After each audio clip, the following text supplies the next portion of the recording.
Patrice, Yes. what are the main 3 things you should look for when it comes to contracts? Okay. So they can be really... Contracts could be the demise of me. I don't know, because it's like so complex at times with certain ones. Some are straightforward. Anyway, they still have this verbiage that can just be like, and you get so excited, you want to sign things, and sometimes you just don't realize, like, oh, I just signed that away. So one big thing with contracts that I would look for, in particular with the sync world, is this an exclusive contract or is this a non-exclusive contract, right? And by that it's meant, if it's an exclusive contract, that person has the right, and that person only has the right to pitch that song. That doesn't mean that you can't, as the artist, put it out there and on the distribution sites or like release it as an artist. It doesn't mean that. But when it comes to the world of sync and pitching these songs or the song for film, TV ads, blah, blah, blah, they have exclusivity to that. Non-exclusive would mean the opposite, that they don't have exclusive rights. So they do have rights, because you're signing this contract, to pitch your song, but you could pitch it to someone else. Like, I have a song in a music library, and then I have it with a sync agent, and they both have the rights to take that song and be like, hey, something came through, a brief, which would be a description of what is needed for a TV show or ad or something like that.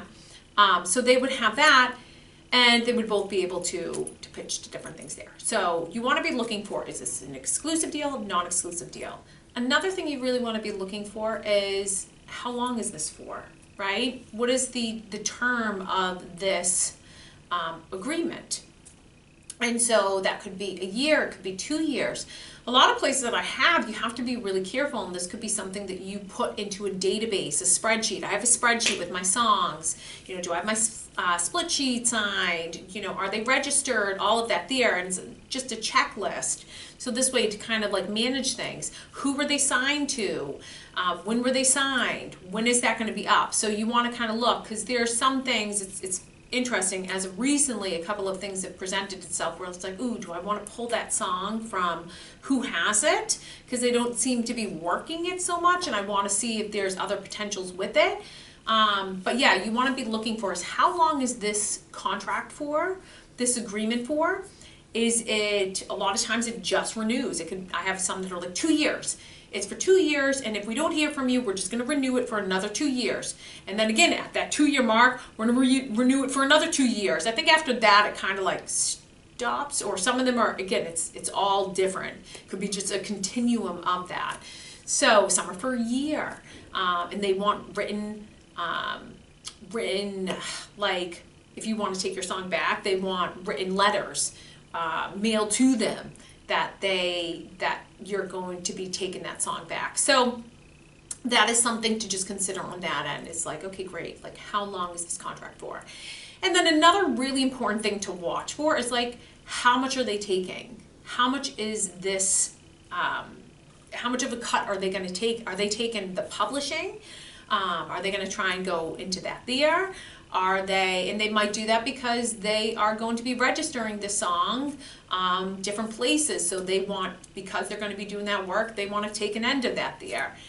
Some places won't. They'll say, no, I'm not going to touch your songwriting, your publishing. I'm only going to touch, most I would say are upfront fees. They're not going to touch your back end, any streaming stuff.